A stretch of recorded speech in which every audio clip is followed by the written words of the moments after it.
تولا جا رہا ہے, مثلا سیمنٹ بجری تولی جا رہی ہے, لیکن جب سونا تولا جاتا ہے تو دوسرے پلڑے کے اندر گراموں کا باٹ رکھا جاتا ہے,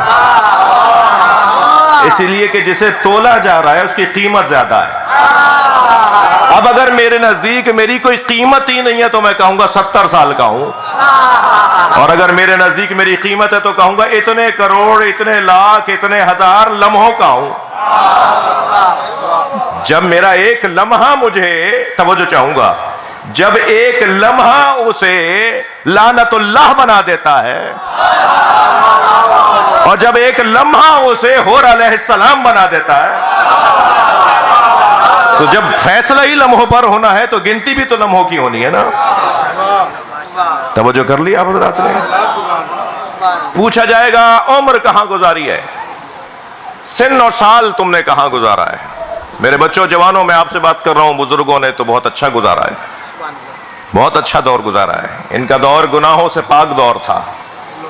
ان کے ہاں سمجھانے والے زیادہ تھے, بہکانے والے کم تھے. تمہارے ہاں بہکانے والے زیادہ ہیں, سمجھانے والے کم ہیں. حتیٰ جو سمجھانے کی شرعی ذمہ داری رکھتے ہیں نا, وہ ہیں والدین. آج ان کی نہیں سنی جاتی تو کوئی اور کیا سمجھائے, کوئی اور کیوں سنائے, کوئی اور کیوں سمجھائے. لہذا خطرناک دور سے گزر رہے ہیں. یہ جو دور ہے یہ واہمات کا دور ہے, توہمات کا دور ہے, دھوکوں کا دور ہے, فریبوں کا دور ہے, قلیوں کا دور ہے, پیکنگ کا دور ہے. نظر کچھ اور آ رہا ہے, ڈبے میں کچھ اور ہے. ناراض نہ ہو بھائی مجھ سے آپ, میں بھی جو آپ کے سامنے کچھ پہنے بیٹھا ہوں نا, یہ بھی پیکنگ ہے. بعض لوگ اپنے لباسوں پر روب ڈالتے ہیں, اپنے کپڑوں کی بنیاد پر روب جھاڑتے ہیں. جی ڈبے, پیکنگ, ہولیے. اسلام ہولیوں کا نام نہیں ہے. یہ بات میں لاہور میں کر چکا ہوں. چند دو چار جملے جنہوں نے مجھ سے سن چکے ہیں وہ تکراری مجھے معاف کریں گے. اسلام کے کوئی کپڑے نہیں ہیں. اسلام شلوار قمیض کی, پینٹ شرٹ کی, ٹی شرٹ کی, کچھے بنیان کی, تہمد پجامے کی مخالفت نہیں کرتا. اسلام کا کوئی لباس ہی نہیں ہے. اسلام کہتا ہے جو چاہو پہنو, اپنی حیا بچاؤ. بے حیائی پھیلنے نہیں دوں گا. اب اس بے حیائی سے بچنے کے لیے تو جو چاہو پہن لو. اسلام کا کوئی لباس نہیں ہے. اسلام کی کوئی ڈش بھی نہیں ہے. کھانا بھی کوئی اسلام کا نہیں ہے. فلاں کھانا کھاؤ گے تو اسلامی غذا, فلاں کھانا کھاؤ گے تو وہ کافروں کی غذا. اسلام کی کوئی غذا نہیں ہے. چائنیز ڈشیں کھائیں جی, ہندوستانی کھانے کھائیں, عراقی کھانے کھائیں, وہ کیا پتہ نہیں وہ کہاں کے لبنانی وہ مندی کھائیں, پتہ نہیں کیا کیا غذاؤں کے نام ہیں. اسلام غذاؤں کے بارے میں بات ہی نہیں کرتا. اسلام کہتا ہے جو چاہو کھاؤ مگر حلال کھاؤ.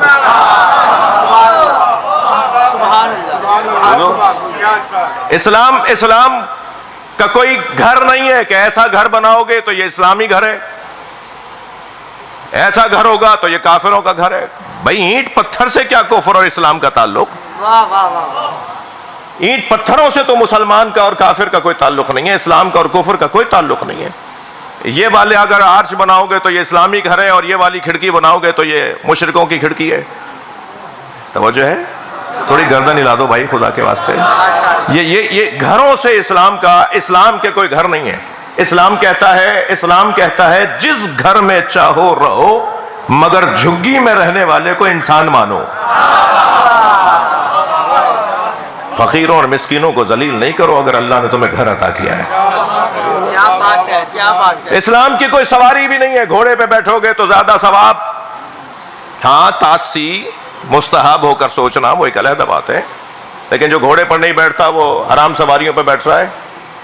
3 پہیے والوں پہ بیٹھو گے تو مکروہ, اور 4 والوں پہ بیٹھو گے تو مستحب, اور 1 پہیے والے پہ مثلاً کوئی اسلام کی گاڑیاں نہیں ہیں. اسلام نہیں کہتا کہ فلاں سواری پہ مت بیٹھو اور فلاں سواری پہ مت بیٹھو. یہ اور بات ہے, توجہ ہے, یہ اور بات ہے کہ جیسے جیسے ہم مصنوعی سواریوں پر جا رہے ہیں ایسے ایسے وہ سواریاں ہمیں ذلیل کر رہی ہیں. یہ ایک علیحدہ بات ہے. قدرتی سواریوں پہ جب بیٹھتے تھے یا بیٹھتے ہیں, مثلاً گھوڑا, تو اس پہ بیٹھنے والا سینہ چوڑا کر کے بیٹھتا ہے, بادشاہوں کی طرح اس کی آمد ہو رہی ہوتی ہے. لیکن آج کی 10 کروڑ کی گاڑی بھی جب تک گردن جھکوا نہیں لے بیٹھنے نہیں دیتی. یہ مہنگی ترین گاڑی جب تک ذلیل نہ کر دے بیٹھنے نہیں دیتی. اور ہم سمجھ رہے ہیں کہ صاحب بڑی گاڑی میں بیٹھ رہے ہیں تو بڑے ہو گئے. بھائی یہ بڑی گاڑی ہمیں چھوٹا بنا رہی ہے, ہمیں ذلیل کر رہی ہے. تو اسلام کی کوئی سواری نہیں ہے, اسلام کی کوئی گاڑی نہیں ہے. اسلام یہ نہیں کہتا کہ اس پہ بیٹھو اور اس پہ نہیں بیٹھو. اسلام کہتا ہے جب سواری پر سوار ہو کے چلو تو پیدل چلنے والوں کو انسان مانو, انہیں ذلیل مت سمجھو, انہیں خوار مت سمجھو. ائمہ اہل بیت کی سیرت یہ ہے کہ جب کبھی کسی امام معصوم نے کسی کو پیدل چلتے ہوئے دیکھا اور حضرت گھوڑے پر, حضرت کسی سواری پر سوار ہوتے تھے تو یا اسے اپنے ساتھ بٹھاتے تھے, اور اگر وہ سواری اس قابل نہیں ہوتی تھی کہ اس پہ 2 لوگ سوار ہوں تو پھر بھی گھوڑے سے اتر جاتے تھے اور کہتے تھے جب تک تم پیدل چلو گے ہم بھی پیدل چلیں گے. کیا سیرت ہے اہل بیت کی, کیا مقام ہے اہل بیت کے زندگی کے عناوین کا. تو اسلام کے یہ عنوانات نہیں ہیں. اسلام کہتا ہے تم نے اپنی عمر کہاں گزاری, ایک لمحے کا جواب دو, ایک لمحے کا جواب دینا ہے. گاڑی کتنے کلومیٹر چل کے آئی ہے میٹر بتا دیتا ہے نا. اب میں کیا کروں بخاری صاحب, بچے بھی تشریف فرمائے ہیں, میری جان ہے, میری آبرو ہے, ہمارے ملک کا مستقبل ہے, تشیع کی آبرو ہے. یہ اگر ایک جملہ بھی سمجھ کے چلا گیا تو شاید بہت سو سے زیادہ محنت میری سوارت ہو جائے گی. تو ان کو بھی اہمیت دینی ہے, بلکہ ان کو زیادہ اہمیت دینی ہے. بزرگوں سے تو دعائیں لینی ہے.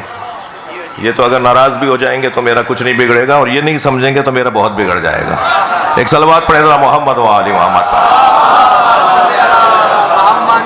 آپ اس سے بلند صلوات پڑھ لیجئے, اللہم صلی علی محمد و آل محمد. میرے بچوں جوانوں, گاڑی بتا دیتی ہے نا کہ کتنا کلومیٹر چل کے آئی ہے. گاڑی کا میٹر آپ دیکھ کر بتا دیتے ہیں نا کہ وہاں اتنے کلومیٹر پہ تھی, اب اتنے کلومیٹر کی ہو گئی, اتنا چل کے آئی ہے. تو جیسے ہماری گاڑیوں میں میٹر لگے ہوئے ہیں نا, ہماری زندگیوں میں اللہ نے میٹر لگائے ہوئے ہیں. وہ تو آپ کو دیکھنے کے لیے چند لمحے لگتے ہیں, وہ سریع الحساب ہے, ایک لمحے میں بتا دے گا کہ کتنا چل کر آئے ہو, کہاں کہاں سے چل کر آئے ہو. ان سنک, عمر کے بارے میں پوچھا جائے گا. پھر عمر میں بھی جوانی. ان شباب, ایک بتاؤ تم نے اپنی جوانی کہاں گزاری. جب کوئی جوان مصلی عبادت پہ کھڑا ہوتا ہے, اہل ولا سے توجہ چاہتا ہوں, جب کوئی جوان مجلس عزا میں بیٹھا ہوتا ہے, جب کوئی جوان تکبیر کہہ کے نماز کے لیے کھڑا ہوتا ہے, جب کوئی جوان ماتم کے حلقے میں لگتا ہے, تو عرشی فرشتوں سے اللہ پوچھتا ہے بتاؤ تمہیں زمین پہ کوئی نظر آ رہا ہے. تو فرشتے کہتے ہیں یا اللہ ہمیں زمین پہ چمکتا ہوا ستارہ نظر آ رہا ہے. تو جواب قدرت آتی ہے یہ ستارہ نہیں ہے, ایک جوان ہے جو مجھے راضی کرنے کے لیے آیا ہے. سب سے زیادہ اللہ کو جس کی عبادتیں پسند ہیں وہ جوان ہے.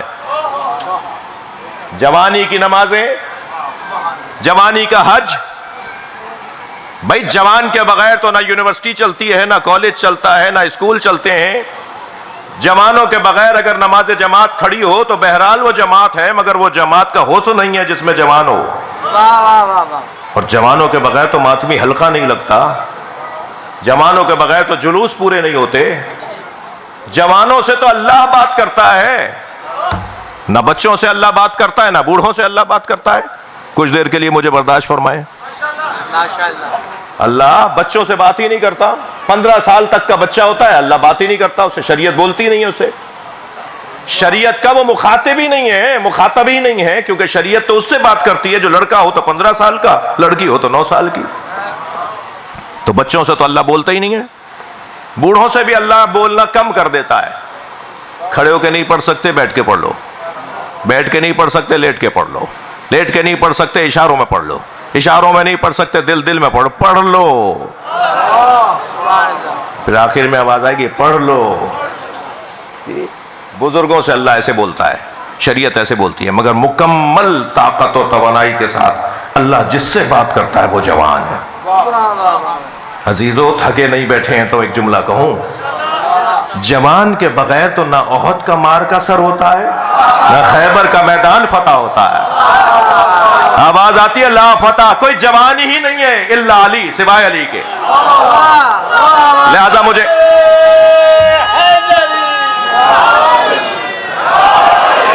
مجھے ایک جملہ کہنے دیجئے، اگر کوئی جوان اپنی جوانی کو بچانا چاہتا ہے تو اسے اس جوان کو ڈھونڈنا ہوگا جیسے علی کہتے ہیں. اچھا یہ بات بھی ذہن میں رہے کہ جوانی سے کوئی تعلق بازوؤں کے موٹے ہونے کا، ہاتھ پیروں کے سالم ہونے کا، سن و سال کا جوانی سے تعلق نہیں ہے. حضرت ابراہیم نے جب بت توڑے تھے جی تو اس وقت 90 سال کی عمر تھی. جب انہوں نے بت خانے میں جا کر خانہ بت سازی میں جا کر، خانہ بت پرستی میں جا کر حضرت ابراہیم نے چھوٹے چھوٹے بتوں کو توڑا. کسی کی آنکھ پھوڑی، کسی کی ناک کاٹی، کسی کا پیٹ پھاڑا، کسی کا گھٹنا پھوڑا، اور بڑے بت کے گلے میں کلہاڑی لٹکا دی، اور بڑے اطمینان کے ساتھ حضرت ابراہیم بت خانے سے گھر آ گئے. تو جب سارا شہر واپس، شہر کے اندر جو گئے ہوئے تھے تہوار منانے کے لیے شہر سے باہر، جب واپس آئے اور بت خانے میں جا کر انہوں نے دیکھا کہ بتوں کا تو یہ حال ہوا ہے، تو بے ساختہ انہوں نے ایک جملہ کہا، فتن یقال لہ ابراہیم، یہ اسی جوان کا کام ہے جیسے ابراہیم کہتے ہیں. میں تاریخ سے پوچھوں گا کہ یہ تو ضعیف تھے، بوڑھے تھے، 90 سال کے تھے، جوان کیسے کہہ دیا قرآن نے اس کو، حضرت ابراہیم کو جوان کیسے کہہ دیا؟ تو جواب یہی آئے گا کہ جوانی کا تعلق بدن کی مضبوطی سے نہیں، فکر کی مضبوطی سے ہوتا ہے.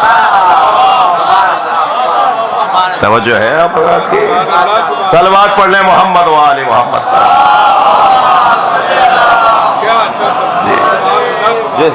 جس کی فکر تازہ ہو، جس کی فکر جوان ہو، چاہے وہ 100 سال کا ہو، وہی جوان ہے.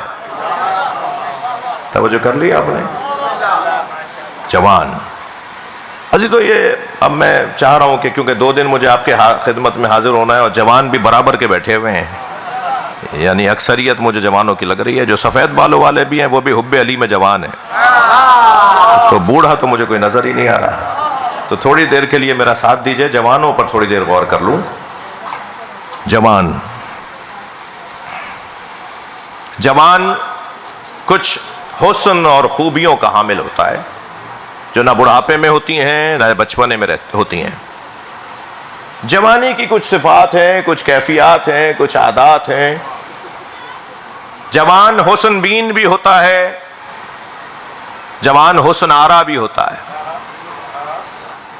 جوان چاہتا ہے کہ اپنی تعریف کرے اپنے آپ سے. جوان چاہتا ہے کہ اپنے آپ کو دیکھ دیکھ کر اپنی تعریفیں کرے. اللہ کا کام بھی تو اللہ کا ہے. جس کی ناک موٹی ہے، جس کی آنکھیں چندی ہیں، جس کے ہونٹ موٹے ہیں، جس کا رنگ کالا ہے، وہ بھی آئینے کے سامنے کھڑے ہو کے کہتا ہے مجھ سے جیسا کوئی حسین ہے. ہر بدصورت کو بھی اللہ نے مطمئن بنایا ہے. توجہ ہے؟ کوئی بدصورت بھی اپنے آپ سے نہیں کہتا کہ میں تو ایسا ہوں، میں تو ویسا ہوں. خود اپنے آپ سے کہتا ہے میں تو سب سے اچھا ہوں. اور اگر کسی سے سن لیا ہوتا نا کہ تمہاری آنکھیں چندی ہیں، تو آئینے میں دیکھ دیکھ کر کہتا ہے انہوں نے فلاں کی آنکھیں دیکھی ہیں، اس کی تو مجھ سے بھی زیادہ چھوٹی ہیں. پھر اپنے آپ سے کہتا ہے، اگر کسی نے کہہ دیا ہوگا نا اس کی ناک موٹی ہے، تو کہتا ہے اس نے فلاں کی ناک دیکھی ہے جی، کیسی لگتی ہے پکوڑا سی. اپنے آپ کو سمجھا رہا ہوتا ہے.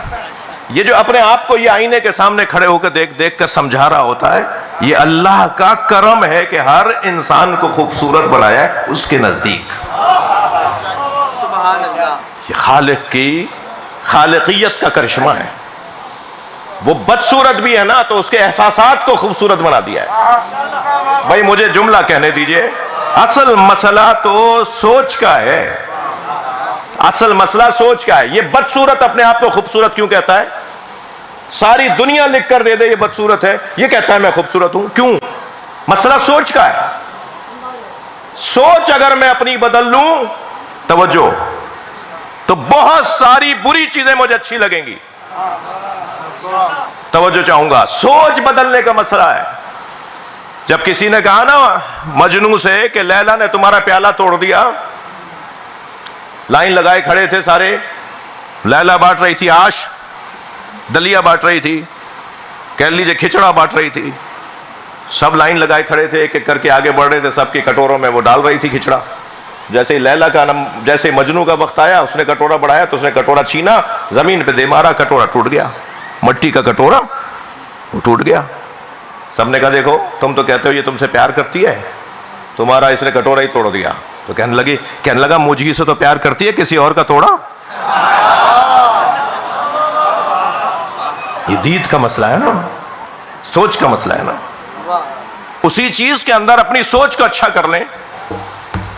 مثال کے طور پر اگر کسی گھر کے اندر 1 سال میں چوتھا جنازہ ہو جائے, وہ سوچ اگر اس کی اچھی ہوگی تو کہے گا میں ہی تو اس قابل تھا جو اللہ مجھے آزما رہا ہے. اور اگر سوچ اچھی نہیں ہوگی تو وہ کہے گا میں ہی رہ گیا ہوں کیا مرنے کے لیے, میرا ہی گھر رہ گیا ہے کیا مرنے کے لیے. سوچ کا مسئلہ ہے سارا. اور میرے بچوں, میرے عزیزوں, سوچ کو بلند کرنے کا کام ہی اس کا ہے جس کا نام علی ہے. تھوڑی گردن ہلاؤ تو میں مثال دے رہا ہوں. مولا علی نے ہماری سوچ کو بلند کرنے کے لیے, یہ ذکر کیا ہو رہا ہے, علی مولا کا ذکر ہم کیوں کریں, کیوں بار بار کرتے ہیں؟ اس لیے کہ جتنا علی علی بولتے ہیں ہم عالی عالی ہونے لگتے ہیں.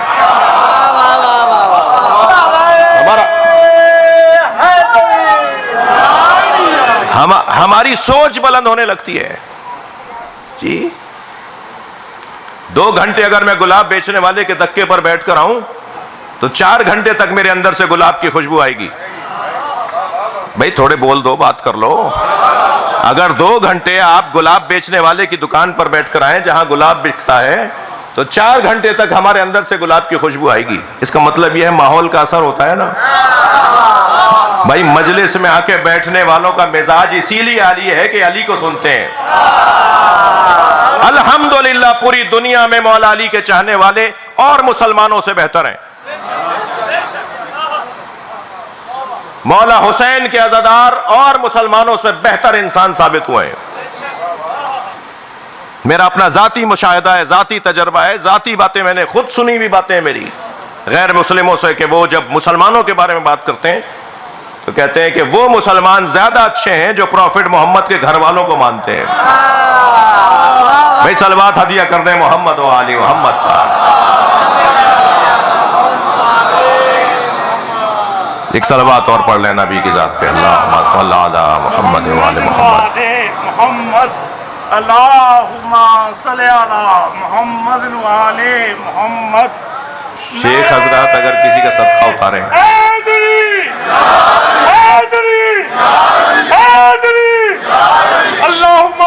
صلوات پڑھ لیں محمد و آل محمد. بھائی صلوات پڑھ لیں محمد و آل محمد.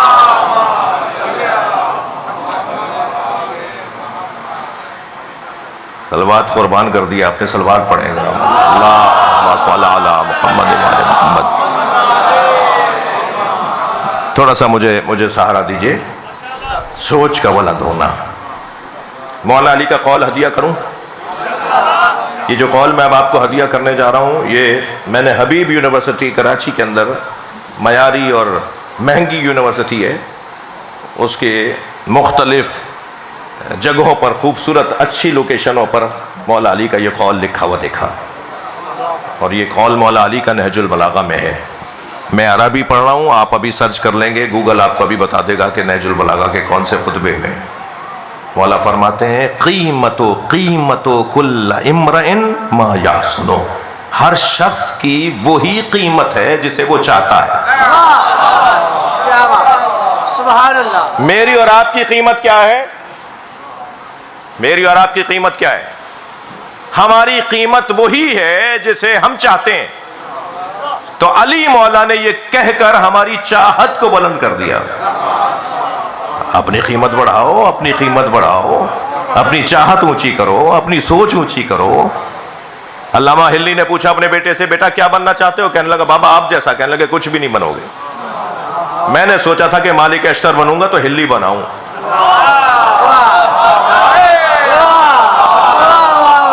تم جب سوچ رہے ہو کہ میں آپ کے میرے جیسے بنو گے تو پھر کچھ بھی نہیں بن پاؤ گے.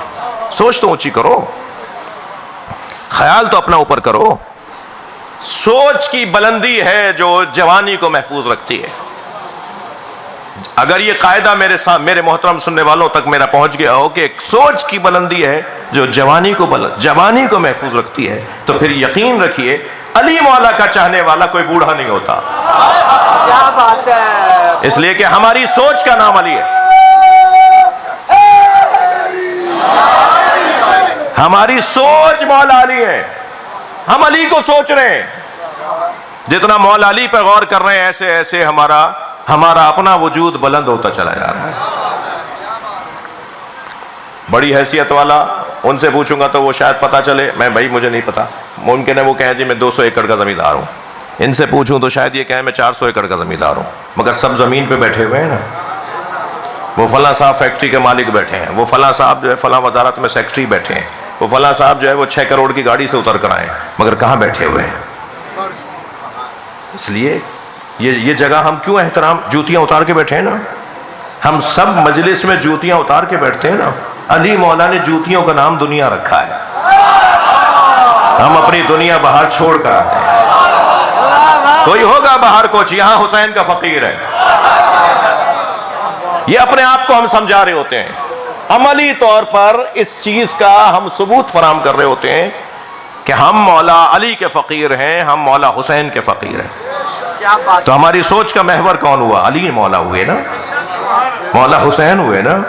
جب ہماری سوچ کا محور مولا حسین ہے, مولا علی ہیں, تو پھر سوچ تو جس کی بلند ہو وہی جوان ہوتا ہے. جوانی کا حضور ایک عالم یہ ہے کہ وہ حسن بینی چاہتا ہے. آئینے کے سامنے کھڑے ہونے کا دور جوانی کا دور ہے. میں بہت ممنون ہوں آپ کا کہ آپ توجہ سے مجھے سن رہے ہیں. جوانی یعنی آئینہ بینی, جوانی یعنی آئینہ دیکھنے کا دور. اب یہ اور بات ہے کہ بعض بزرگ بھی آئینہ بہت دیر تک دیکھتے ہیں, تو وہ کیونکہ بھول گئے ہیں کہ اب ہم جوان نہیں رہے. مگر کیفیت یہ جوانی کی ہی ہے کہ جو آئینے کے سامنے شاہ صاحب بہت دیر تک کھڑا رہتا ہے وہ در حقیقت جوان ہے. اچھا گھوم پھر کے ادھر سے ادھر بار بار جہاں کھڑا ہوتا ہے نا وہ آئینہ ہے. کبھی کبھی تو اماں کی آواز آ جاتی ہے, کتنی دفعہ دیکھو گے؟ ارے بہت دیکھ لیا, بار بار بالوں کو بدل بدل کے بار بار. اچھا میں جوانوں کی بات کر رہا ہوں, لڑکوں کی بات نہیں کر رہا.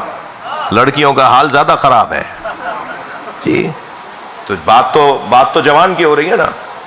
اور اگر یہ حسن بینی جوانی کی کیفیت اور جوانی کی صفت ہے, اور یہ حسن بینی فطری مسئلہ ہے, تو فطری مسئلہ ہوتا ہی وہ ہے جو اللہ نے رکھا ہوتا ہے. واہ کیا بات ہے. فطرت کہتے ہی اسے ہیں جو اللہ نے قرار دیا ہوتا ہے. یعنی یہ پرزہ جو ہوتا ہے, فطری پرزے جو ہوتے ہیں, فطرت کے جو پرزے ہوتے ہیں, یہ اللہ نے فٹ کیے ہوئے ہوتے ہیں. تو جب فطرت کے مطابق ہی ہے کہ جوان اپنے آپ کو دیکھ رہا ہوتا ہے, حسن بینی کر رہا ہوتا ہے, توجہ, تو فطرت کا ہی تقاضا یہ ہے کہ وہ پھر اپنے آپ کو دیکھ کر دوسرے کو دکھانے کی کوشش کرتا ہے. واہ سبحان اللہ. یعنی حسن بینی, حسن آرائی. بڑی عنایت, میرا مجمع میرا ساتھ دے رہا ہے. حسن بینی, حسن آرائی. اب جب باہر جا کر یہ اپنے آپ کو چاہتا ہے کہ لوگ اسے دیکھیں, لوگ تعریفیں کریں. بعض جوان تو اپنے آپ کو شو کرنے کے لیے, اپنے آپ کو دکھانے کے لیے الٹی سیدھی حرکتیں بھی کر رہے ہوتے ہیں. ایک ویل پہ موٹر سائیکل چلا رہے ہیں, سب لوگ دیکھیں مڑ کے کون جا رہا ہے جی. پھٹے پھٹے کپڑے پہن رہے ہیں, طرح طرح کے فیشن کر رہے ہیں تاکہ لوگ دیکھیں کوئی جوان جا رہا ہے. تو یہ حسن بینی اپنے گھر میں کر کے آیا ہے, حسن آرائی یہ مجمع میں کرتا ہے. اور اگر حسن بینی اور حسن آرائی فطرت ہے, تو فطرت جب بے لگام ہونے لگتی ہے, یعنی فطرت جب فساد پھیلانے لگتی ہے, تو فطرت پر جو لگام آتی ہے اسے شریعت کہا جاتا ہے. ہاں تم چاہتے ہو کہ تمہیں کوئی اور دیکھے تو خبردار نامحرموں کو دکھانے کی اجازت نہیں دیں گے ہم. کیا بات ہے, واہ واہ واہ. لہذا پردہ واجب ہو جائے گا ان کے اوپر کہ جن کے حسن کا اظہار معاشرے میں فساد پھیلائے گا.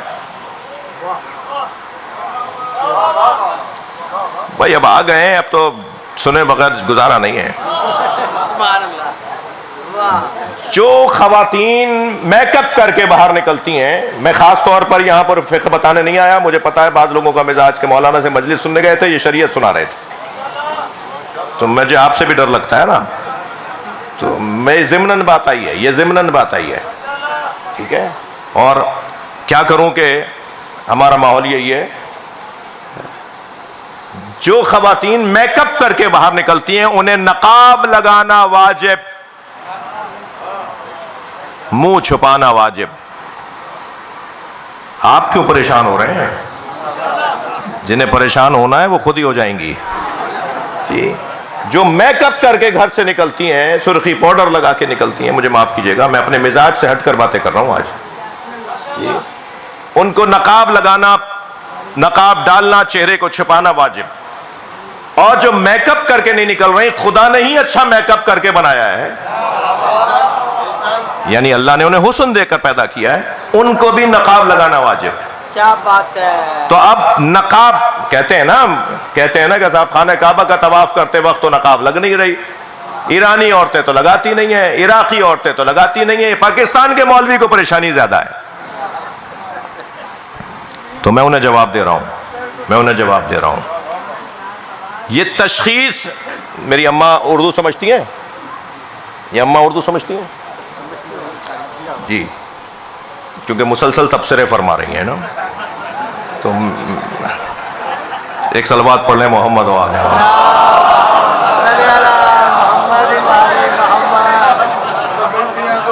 ایک صلوات اور پڑھ لیں نبی کی ذات پہ، اللہم صلی علی. پردے کا مسئلہ میں اپنی بہنوں کو مخاطب کر رہا ہوں، مگر بات آپ سے کر رہا ہوں. پردے کا مسئلہ فردی ہے، تشخیصی ہے، ثواب دیدی ہے. خود خاتون طے کرے گی مجھ پہ پردہ واجب ہے یا نہیں. چہرے کا پردہ ہر عورت خود طے کرے گی کہ مجھ پہ واجب ہے یا نہیں. صلوات پڑھ لیں، بس بات ہو گئی. اللہم صلی علی. اور بلند صلوات نبی کی ذات پر.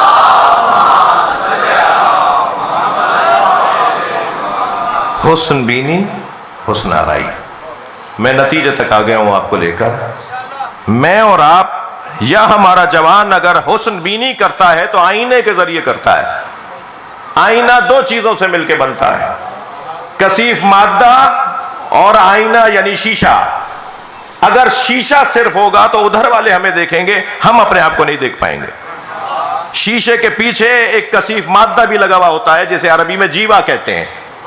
ایک کثیف مادہ لگا ہوتا ہے اور ایک شیشہ لگا ہوا ہوتا ہے، تب ہم اپنے آپ کو دیکھ پاتے ہیں. اگر وہ کثیف مادہ ہٹا دیں تو وہاں والا ہمیں دیکھے گا، ہم اپنے آپ کو نہیں دیکھ پائیں گے.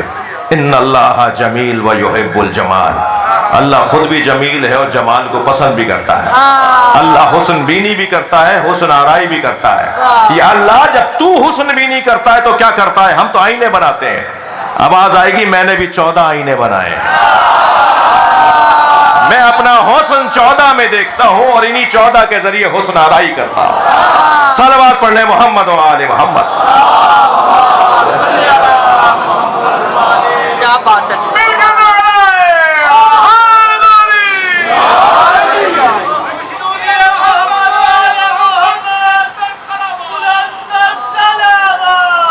اللہم صلی علی محمد و آل محمد. بڑی عنایت، آپ نے توجہ سے سنا. اگر آپ ایک کمرے میں چاروں دیواروں پر 14 آئینے لگا دیں اور بیچ میں خود کھڑے ہو جائیں، کیا بات ہے. تو آپ 14 جگہ نظر آئیں گے یا نہیں؟ مگر ہیں آپ ایک. آپ سمجھ میں آ رہا ہے کہ جلوے 14 ہیں، اللہ وحدہ لا شریک ہے.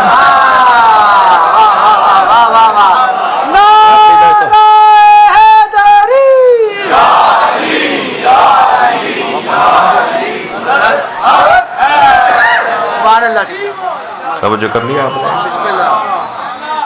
ان سنک، تم نے اپنی عمر کہاں گزاری. ان شبابک، تم نے اپنی جوانی کہاں گزاری. ان مالک، تم نے اپنا مال کہاں سے کمایا اور کہاں خرچ کیا. مال. پھر بزرگ مجھے کچھ دیر کے لیے معاف فرمائیں، میں نصیحت کر رہا ہوں جوانوں کو، حرام مت کھاؤ. یہ حرام لقمہ کھانے والا حق نہیں سنتا. میں جملہ اور بہتر کرتا ہوں. بڑی بات. حرام مت کھاؤ. حرام کھانے والا حق نہیں سنتا، اور حق کی بہترین اعلیٰ ترین تصویر کو علی کہتے ہیں. اس کے حلق سے ہی نہیں اترتا. صلوات پڑھیں محمد و آل محمد.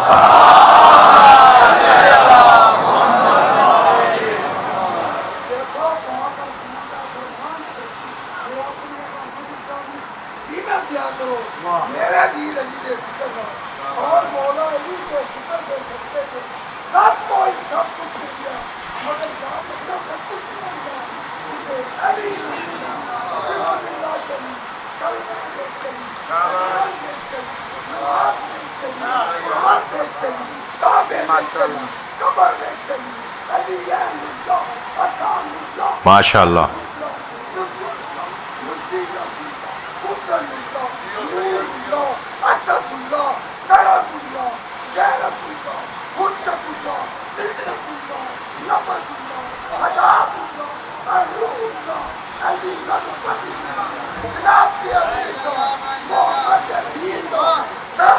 ماشاء اللہ.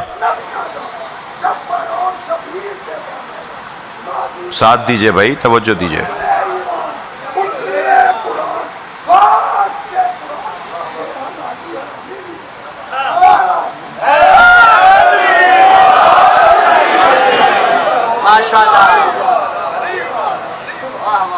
بڑی عنایت، بڑی عنایت. حرام لقمہ حق سننے سے کانوں کو بہرا کر دیتا ہے. کربلا کے میدان میں مصائب کا بیان نہیں ہے، مثال دے رہا ہوں. کربلا کے میدان میں جب امام حسین نے تیسرا خطبہ دے دیا عاشور کے دن، اور یزیدی لشکر سے کوئی اس طرف نہیں آیا، تو حضرت فرمایا میری بات کا اثر تم پر اس لیے نہیں ہو رہا کہ تمہارے شکم حرام مال سے بھرے ہوئے ہیں.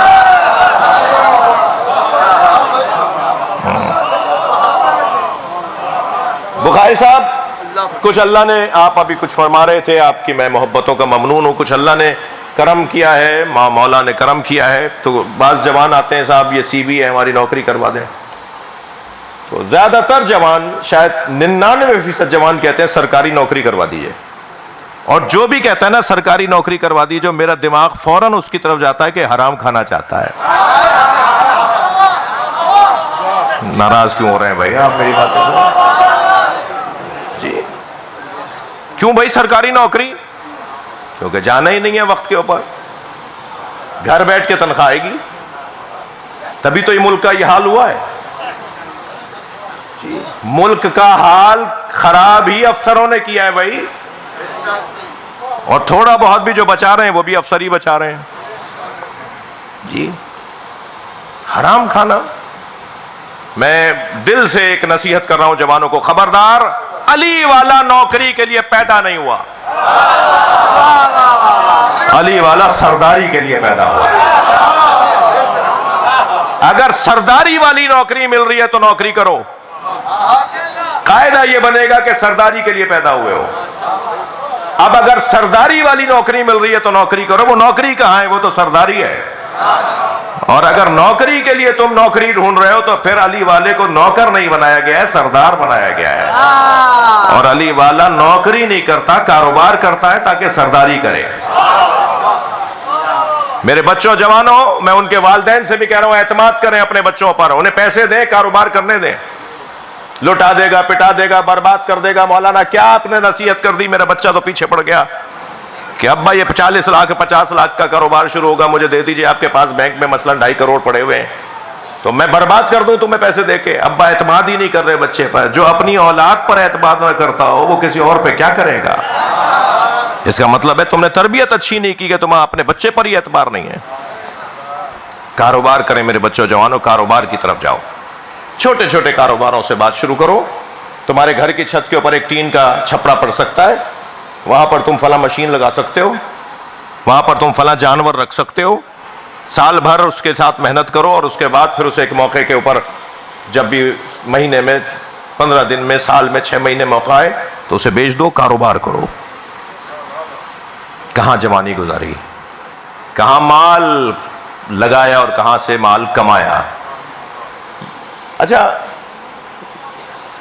اگر پیپر آؤٹ ہو جائے تو پیپر کینسل ہو جاتا ہے نا، ایسا ہی ہے نا بھائی. امتحان تھا مثال کے طور پہ 25 مئی کو، اور امتحان گاہ میں پہنچنے سے پہلے خبر آئی کہ صاحب وہ جو آج پیپر آنا تھا وہ آؤٹ ہو گیا، تو فوراً نوٹیفیکیشن، فوراً اعلان ہوتا ہے پیپر کینسل. پیپر اگر سوال نامہ اگر آؤٹ ہو جائے تو پیپر کینسل ہو جاتا ہے، امتحان کینسل ہو جاتا ہے. اللہ نے 1400 سال پہلے پیپر آؤٹ کیا ہوا ہے. میں کیا پوچھوں گا، پہلے سے بتا رہا ہوں. جوانی کے بارے میں، مال کے بارے میں، عمر کے بارے میں، اور چوتھا سوال جو میرے مضمون کا حصہ، میرے مضمون کا حسن اور اصلی موضوع، چوتھا سوال ہوگا، معصوم فرماتے ہیں ان حبنا اہل البیت، ہم اہل بیت کی محبت کا سوال ہوگا۔ تمہارے دلوں کا حاکم علی تھا، تم کھڑے کہاں تھے؟ تمہیں علی مولا کی محبت دی گئی تھی، تم کسی اور کے دروازے پہ کیسے نظر آئے؟ غور فرمایا؟ جو دیکھتا ہی کربلا کی اینک سے ہو، اسے کوئی اور نظر کیوں آئے گا؟ میرے منہ میں نام آ رہا تھا، میں رک گیا۔ جو دیکھتا ہی کربلا کی اینک سے ہو، اسے کوئی اور کیوں نظر آئے گا؟ اس کا مطلب ہے کہ اینک کربلا کی لگی نہیں ہے۔ سرخ شیشوں کی اینک لگا لوں تو شلجم بھی چقندر نظر آتا ہے۔ مسئلہ تو ہے ہی اینک کا بھائی، مسئلہ تو ہے ہی دید کا۔ یہ مثال میری پرانی مثال ہے، پرانی تقریروں میں بعض کسی نے سنی ہو تو مجھے معاف کریں۔ میں ایک جگہ سے گزر رہا تھا، رستے میں سانپ بیٹھا ہوا تھا، سانپ میرے بڑھتے ہوئے قدم رک گئے۔ میں سوچنے لگا یہ موذی ہے، حملہ کرے گا۔ لوگوں نے مجھے دیکھ کے تبصرے شروع کر دیے، دیکھو مولانا کو بڑی شجاعت کی باتیں کرتے ہیں، بڑی بہادری کی باتیں کرتے ہیں، بڑی اونچی اونچی باتیں لاپتے ہیں، سانپ سے ڈر رہے ہیں۔ اب میں سوچنے لگا ان کے چڑھانے میں آؤں یا عقل مندی کا ثبوت دوں؟ ہاں، بہت سارے لوگ چڑھا کے غائب بھی ہو جاتے ہیں، یہ کوئی آج سے تھوڑی ہو رہا ہے۔ زیادہ تر پیروں کو مریدوں نے ہی مروایا ہے، توجہ ہے اب رات کی؟ تو اب میں کھڑا سوچنے لگا کہ میں ان کے کہنے میں آؤں یا عقل مندی کا ثبوت دوں۔ سامنے سانپ بیٹھا ہوا ہے، یہ تو مجھے ڈسے گا، یہ تو موذی ہے۔ کھڑا سوچ رہا تھا کہ ایک بچہ برابر میں آ کے کھڑا ہوا اور کہنے لگا مولانا یہ پلاسٹک کا سانپ ہے۔ اب جیسے ہی مجھے معلوم ہوا پلاسٹک کا سانپ ہے تو میں نے اسی پر پیر رکھا، اسے کچلتا ہوا چلا گیا۔ معلوم یہ ہوا جب حقائق روشن ہو جاتے ہیں تو اقدامات بھی بدل جاتے ہیں۔ تھک کر نہیں سنے تو ایک جملہ کہوں، ساری دنیا جس یزید سے ڈر رہی تھی، حسین اس کی حقیقت کو جانتے تھے۔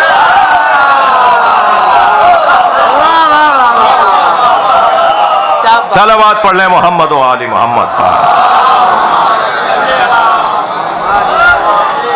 سارا مسئلہ ہی سوچ کا ہے، سارا مسئلہ ہی سوچ کا ہے، سارا مسئلہ ہی دید کا ہے، اینک کا ہے۔ کس دید سے دیکھ رہے ہو؟ ہم سے قیامت میں سوال ہوگا کہ ہم نے تمہیں حب اہل بیت جیسی نعمت دی، ہم نے تمہیں محبت علی دی۔ جس کے پاس محبت علی کی نعمت ہو، وہ اس نعمت سے کتنا استفادہ کر رہا ہے؟ اس سے بڑا تو سرمایہ دار کوئی نہیں ہے، اس سے بڑا تو پیسے والا کوئی نہیں ہے۔ اور یہ میں نہیں کہہ رہا، مولا علی نے خود اپنے ایک صحابی سے اس وقت فرمایا تھا جب انہوں نے اپنے فقر و ناداری کا شکوہ کیا تھا، مولا میرے یہاں کھانے کو نہیں ہے، میں غریب ہوں۔ حضرت نے فرمایا تم جیسا تو کوئی امیر نہیں ہے۔ اس نے کہا مولا کھانے کو نہیں ہے۔ حضرت نے فرمایا ساری دنیا کی نعمتیں تمہارے سامنے رکھ کر تم سے کہا جائے علی کی محبت سے ہاتھ اٹھاؤ، تم میری محبت سے ہاتھ اٹھاؤ گے؟ کہ مولا ساری نعمتیں چھوڑ دوں گا، آپ کی محبت نہیں چھوڑوں گا۔ مولا نے فرمایا بتاؤ تم سے زیادہ کون امیر ہے؟ جو سب کچھ چھوڑ کر مجھے نہ چھوڑتا ہو، جو سب کچھ لے کر مجھے نہ چھوڑتا ہو، اس سے زیادہ امیر کوئی نہیں ہے۔ عزیزو، محبت مولا علی کا سوال ہوگا۔ بخاری صاحب، میں زیادہ طویل گفتگو کا بھی نہیں ہوں ارادہ رکھتا، لیکن اگر گھنٹے سے زیادہ ہو جائے تو مجھے آپ ٹوک دیجیے گا۔ محبت مولا علی کیوں 10 منٹ رہتے ہیں تو پھر مصائب پڑھتا ہوں، کل بات آگے بڑھے گی۔ ایک صلوات پڑھ لیں محمد والے۔ نہیں اس سے بلند مل کر ہدیہ کریں گے۔ اللہم صلی علی محمد وآل محمد۔ کل میں اس بات کو آگے بڑھاؤں گا کہ کیوں ہر مجلس کا عنوان علی، کیوں ہر خطابت کی جان علی، کیوں ہر شاعر کا ادب علی، کیوں ہر زندہ دل کا دل کی دھڑکنیں علی، کیوں ہر جگہ ہر بار بات بات میں علی؟ اس لیے کہ اللہ ہمیں عاشق علی بنانا چاہتا ہے۔ کل بات آئے گی کہ عشق علی کے نتیجے کیا ہیں، کثرت ذکر علی اور ذکر علی کا نتیجہ حب علی، حب علی کا کمال عشق علی، اور عشق علی کا نتیجہ محسم تمار۔ میثم تمار، مالک اشتر، ابو ذر غفاری، سلمان فارسی، حذیفہ یمان، حجر بن عدی، یہ عشق علی کے جلوے ہیں۔ یہی اللہ ہم سے چاہتا ہے کہ ہر دور میں اپنے اپنے دور کا کوئی مالک اشتر نکلے۔ یہی اللہ ہم سے چاہتا ہے کہ ہر دور میں اپنے اپنے دور کا کوئی سلمان فارسی نکلے۔ وہ پورے عالم اسلام کے لیے سلمان فارسی ہیں، یہ اس محلے کے لیے سلمان فارسی ہیں، یہ اس شہر کے لیے ابو ذر غفاری ہے۔ تب ذائقہ ہے، تب مزہ ہے، تب لطافت ہے اس ذکر کے نتیجوں کی صورت میں۔ اور جتنا ذکر کسی کا، یہ تو مولا علی کی بات تو علی کی بات ہے، جس کسی کا بھی ذکر آپ زیادہ کریں گے نا تو اس ذکر کو برداشت نہ کرنے والے ذکر سے زیادہ ذاکر کے دشمن ہو جائیں گے۔ وہ کہیں گے صاحب یہ بیان نہ کرتا تو ذکر کیسے ہوتا، تو پھر وہ ذاکر کو ماریں گے۔ میں صرف ذاکر نہیں ہوں یہاں، آپ بھی ذکر کر رہے ہیں، آپ سماعتوں سے ذکر کر رہے ہیں۔ کبھی کبھی بسم اللہ سبحان اللہ نعرہ حیدری لگا کر آپ زبان سے بھی ذکر کرتے ہیں، بے شک ایسا ہی۔ لیکن مجمع سن کر اس وقت سماعت کی ذکر کر رہا ہے۔ ہم سب یہاں ذاکر مولا علی بیٹھے ہیں، ہمارے ساتھ جو کچھ ہوا، جو کچھ ہو رہا ہے، جو کچھ ہوگا، اس کے لیے ہم تیار ہیں۔ اور ذائقہ تو ہے ہی اس میں کہ کسی بڑے مقصد کی خاطر جان جائے۔ اپنی مادی مقصد کی خاطر جان دینا تو ہلاکت ہے، اپنے بڑے مقصد کی خاطر دینا ہی تو جان دینا ہی تو شہادت ہے۔ بے شک سبحان اللہ۔ اور یہ تاریخ بتاتی ہے کہ زبانیں کھینچی گئیں، گلے کاٹے گئے، زندہ دیواروں میں چنا گیا، خون سے گارے بنا کر عمارتیں بنائی گئیں، بہن بیٹیوں کو ان کے گھر کے مردوں کے سامنے بے آبرو کیا گیا، فاقے کاٹے، ہجرتیں کاٹیں، صعوبتیں برداشت کی، مگر ان بزرگوں نے، ہم سے پہلے والوں نے ہم تک ذکر پہنچا دیا۔ اب میرا اور آپ کا کام ہے کہ ہم یہ ذکر آگے پہنچائیں، یہ ہمارا کام ہے کہ ہم اس ذکر کو اور آگے پہنچائیں۔ یہ امانت تھی جو ہمیں ملی تھی، اور یہ امانت ہمیں اب آئندہ نسلوں کے حوالے کرنی ہے۔ سالم رہے امانت۔ شاہ صاحب کو میں ان کی صحت کی دعا کروں گا۔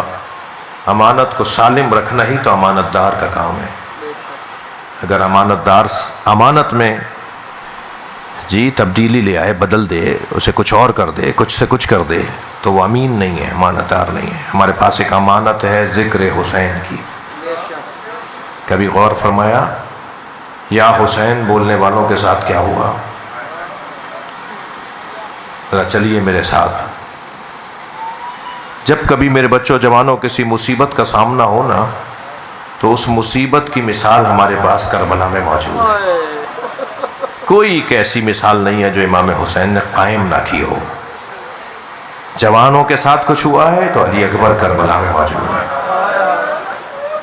بچوں کے ساتھ کچھ ہوا ہے تو علی اصغر کربلا میں موجود ہے، جوانی اور بچپنے کے درمیان کا دورانیہ ہے تو قاسم کربلا میں موجود ہے۔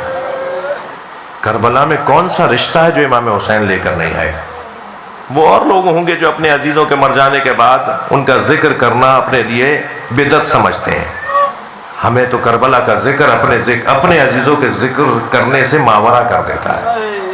ہم پھر اپنے جوان کا ماتم نہیں کرتے، ہم حسین کے علی اکبر کو یاد کرتے ہیں۔ چلیے میرے ساتھ کربلا چلیں۔ حسین مولا صبح عاشور سے عصر عاشور تک لاشیں اٹھا رہے ہیں۔ زہرا کے لال نے سارے لاشیں خود اپنے ہاتھوں سے اٹھائے ہیں، حتیٰ غلاموں کے لاشیں بھی کسی اور کو اٹھانے نہیں دیے۔ آگے بڑھ کے لاشا اٹھاتے تھے اور فرماتے تھے اگر اس کا لاشا نہیں اٹھاؤں گا تو میری محبت بدنام ہو جائے گی، یہ میری محبت میں مارا گیا ہے، اجرکم اللہ اجرکم اللہ۔ جب کسی نے کہا نا مولا یہ تو جون غلام ہے، فرمایا یہ غلام ہے مگر میرا محبت کرنے والا ہے۔ غلاموں کے لاشیں بھی خود اٹھائے۔ کچھ دیر کے لیے تصور تو کریں، میں اور آپ اگر کچھ دیر کے لیے تصور کریں کہ اگر 4 لاشیں کوئی اٹھا لینا تو اس کی کمر جھک جاتی ہے۔ حسین نے کیسے کیسے لاشیں اٹھائے، کیسے کیسے لاشیں اٹھائے۔ صرف ایک لاشے کو اگر بیان کر جاؤں تو میری محنت سوارت ہو جائے گی۔ حسین مولا نے ایک ایسا لاشا بھی اٹھایا جو ایک جگہ سے نہیں ملا، اجرکم اللہ، اجرکم اللہ، آپ کی آوازیں بلند ہیں، اللہ آپ کو اجر عطا فرمائے۔ ایک ایسا لاشا بھی امام حسین نے اٹھایا ہے جو حسین نے کربلا کے میدان میں کئی جگہ سے چنا ہے، اور وہ لاشا قاسم کا لاشا ہے، یتیم امام حسن کا لاشا ہے۔ جناب قاسم کی مادر گرامی جناب ام فروا کے ضعیفی بڑھاپے کا سہارا لاشا ہے۔ جب امام حسین نے لاشا اٹھا لیا، کیسے اٹھایا اس کا بیان بہت مشکل ہے، مگر جب لاشا اٹھا لیا نا تو دو طرح کی روایتیں ملتی ہیں، دونوں مستند روایتیں، تاریخ ہے، تاریخ صفحہ پلٹتی ہے۔ ایک روایت تو یہ کہ حسین نے گٹھڑی بنا کے لاشا اٹھایا، اجرکم اللہ۔ ایک روایت یہ ہے کہ جس بچے کا قد اتنا کم تھا کہ رکابوں کو کاٹ کر رکابیں چھوٹی کر کے پیروں تک رکابیں پہنچائی تھی، اس بچے کا قد حسین کے قد سے دراز ہو گیا تھا۔ اللہ اکبر۔ اور جب لائے ہیں نا گنج شہیدہ میں رکھنے کے لیے تو ساری بیویوں نے تو بڑھ کر استقبال کیا۔ خواتین بیٹھی ہیں نا، جوان بچوں کی مائیں بھی بیٹھی ہیں، جوان بچوں کی بہنیں بھی بیٹھی ہیں، ساری بیویوں نے تو بڑھ کر استقبال کیا، مگر جناب ام فروا نظر نہیں آئی۔ مادر حضرت قاسم بیویوں میں نظر نہیں آئی تو امام نے جناب زینب سے پوچھا، تعجب کرتے ہوئے پوچھا، اے بہن زینب، بھابی ام فروا کہاں ہے؟ تو ایک بیوی کی آواز آئی، جب قاسم کے گرنے کی خبر آئی تھی، قاسم کی شہادت کی خبر آئی تھی تو ام فروا پشت خیمہ پر چلی گئی تھی۔ اب جا کے جناب زینب نے کیا دیکھا، پیشانی سجدے میں ہے اور بی بی ام فروا پڑھ رہی ہیں، شکرن شکرا حقاً حقا، یا اللہ تیرا شکر ہے تو نے میری قربانی قبول کر لی۔ جیسے ہی جناب ام فروا کی تسبیح مکمل ہوئی، جناب زینب کی آواز آئی، بھابی آپ کو حسین بلا رہے ہیں۔ تو اٹھی ہیں سجدے سے اور وہاں آ کے کھڑی ہوئی جہاں لاشا بکھرا ہوا رکھا تھا، لاشا ٹکڑے ٹکڑے ہوئے رکھا تھا۔